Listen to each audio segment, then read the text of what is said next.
सूत्रधार ते धान्य आहे दुसरं कोण आहे? तुम्ही नाव घ्या ना तिकडून, मी काचकून सांगतो इकडून. त्याला माणसाचं कसं असतं बघा भाग. काय म्हणतात ना ते राजकारण लोक नाही का, बाण हाणतात पाडदे चाडून. जे खरं आहे तेच बोलणार. इथून मागे मी त्याचं नाव घेतलं का? तो 12 वाजता त्या आरोपीला बोलतो रात्री, आणि मग हे सत्य आहे. त्याचं नाव घ्यायला का भ्यायचं? आणि तू कोण लागून गेला तुला भ्यायला? तो कोण लागून गेला? तुला भ्यात फेत नसतो मी. धनंजय मुंडे इतका क्रूर अविचारी माणूस दुसरा कोणी नाही. त्याला जर फडणवीस साहेब सांभाळणार असले, फडणवीस साहेब हे याच्या अगोदर असं राजकारण तुमचं नव्हतं. 3 करोडपेक्षा जास्त मराठा बांधव आपल्या सोबत आहेत, तरी सुद्धा आपल्याला न्याय मिळत नाही. मग सामान्य नागरिकांचं काय होत असेल? नाही मी नाही यायला कुठं, मीच पक्का आहे. अजून आरोपी अटक नाही. कोणाची? जे 2.5 कोटीची जी सुपारी होती त्याच्याबद्दल आपण बोलताय. अजून त्यांची नार्कोटिक्स करा वगैरे सगळं चालू आहे, पण आरोपी अटकेत नाहीये. आरोप अटकत नाही. तिघ अटकेत नाही. तिघ धरले. जो ह्याच्या पाठचा सूत्रधार ते धान्य आहे दुसरं कोण आहे? तुम्ही नाव घ्या ना तिकडून, मी काचकून सांगतो इकडून. त्याला माणसाचं कसं असतं बघा भाग. काय म्हणतात ना ते राजकारण लोक नाही का, बाण हाणतात पाडदे चाडून. जे खरं आहे तेच बोलणार. इथून मागे मी त्याचं नाव घेतलं का? इथून मागचं म्हणतो. इथून मागे मी त्याचं नाव घेतलं नाही. मी फुकट रोष कोणावर व्यक्त करत नाही. मी कोणाला मोगम कधीच बदनाम करत नाही. आपली चलती म्हणून काही बोलायचं या भूमिकेत भैया मी कधीच जात नाही, आणि आयुष्यात जाणार सुद्धा नाही. पण ज्यावेळेस आम्हाला हे सगळं कळालं डिटेलमध्ये, तो 12 वाजता त्या आरोपीला बोलतो रात्री, आणि मग हे सत्य आहे. त्याचं नाव घ्यायला का भ्यायचं? आणि तू कोण लागून गेला तुला भ्यायला? तो कोण लागून गेला? तुला भ्यात फेत नसतो मी. त्या दिवशी एसपी साहेब सांगितलं होतं, अशी गोष्ट घातपाताची आम्हाला कळाली, अशी लोक आहेत बघा. आणि आज नाही बोलत ही मी. त्या दिवशी पत्रकार बांधवाच्या साक्षीने सांगितलं होतं. कारण मी फक्त या पत्रकार बांधवाला कधी खोटं बोलत नाही. मी यांच्या पुढे जे मोकळं आहे ते खरं सगळं सांगून देतो. त्या दिवशी सांगितलं होतं, तुम्ही आरोपी धरलेत, उद्या सकाळी सोडून द्या. न्यायदेवता सोडीन, पोलीस सोडा, सरकार सोडा. माझ्या समाजाच्या कोर्टात सिद्ध झालेले धन्या मुंड्यांनीच माझी सुपारी दिली म्हणून.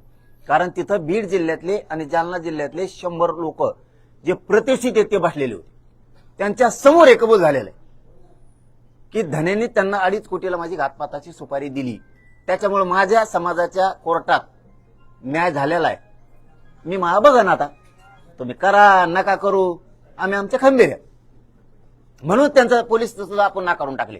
तेवढे अर्ज करून टाकला लगेच, तुमचं पोलिस नको मला आणि काहीच नको. फडणवीस साहेब जर त्याला टाळत असले, इतकं पाप, इतक्या घाण कृत्य करणाऱ्या माणसाचं, जो क्रूर माणूस आहे धनंजय मुंडे, इतका क्रूर अविचारी माणूस दुसरा कोणी नाही. त्याला जर फडणवीस साहेब सांभाळणार असले, फडणवीस साहेब हे याच्या अगोदर असं राजकारण तुमचं नव्हतं. तुम्ही पाऊल तुमचे वाकडे पडू देऊ नका. आमचं तुमचा वैचारिक मतभेद 100% असणार. पूर्वीचा भाजपमध्ये काम करणारा देवेंद्र फडणवीस आम्हाला दिसत नाहीये. पूर्वीचा देवेंद्र फडणवीस साहेब व्हावा अशी आमची इच्छा आहे. सत्याला सत्य म्हणणारा. तुम्ही अलीकडच्या काळात चोट्ट्याला चोराला बरोबर घेऊन त्याच्यासारखंच गाणं गायला लागलात. हे तुमच्यासाठी पक्षासाठी खरंच चांगलं नाही. तुम्ही बदला नका बदलू. आम्ही सांगतोय हे सत्य. पूर्वीचा देवेंद्र फडणवीस जर पुन्हा तयार झाला तर गोरगरिबाला न्याय मिळणार नसता. सगळे भ्रष्टाचार करणाऱ्याला न्याय मिळणार, खून डाके टाकणाऱ्याला न्याय मिळणार. आताची परिस्थिती त्या बाजूची देवेंद्र फडणवीस साहेबांची. फक्त अन्याय करणारा सांभाळायचा. त्यामुळे आम्ही ना करून टाकलं, तुमचं संरक्षणच नको. आणि मला वाटतं आमच्या एसपींना सांगितलं वाटतं, गृहमंत्र्यांनी अर्ज दिलाय म्हणल्यावर घ्या आपले पोलिस. मला वाटतं गेलेत वाटतं आमचे पोलीस. खूप तत्पर काम, म्हणजे असं तत्पर काम करतात फडणवीस साहेब. आणि हरकत नाही ना, तुम्ही ते काढूनच घ्या. आम्हाला ते नकोच आहे. म्हणजे त्याला काय होईल? वाचवलंय कोणी? अजितदादाने मुख्य, आणि दुसरं फडणवीस साहेबांनी. त्याला गाडी अंगावर घालायची माझ्या, असं म्हणलंय त्या रेकॉर्डिंग मध्ये. त्याला कुठं लोकांना हाणायला पाठायचंय?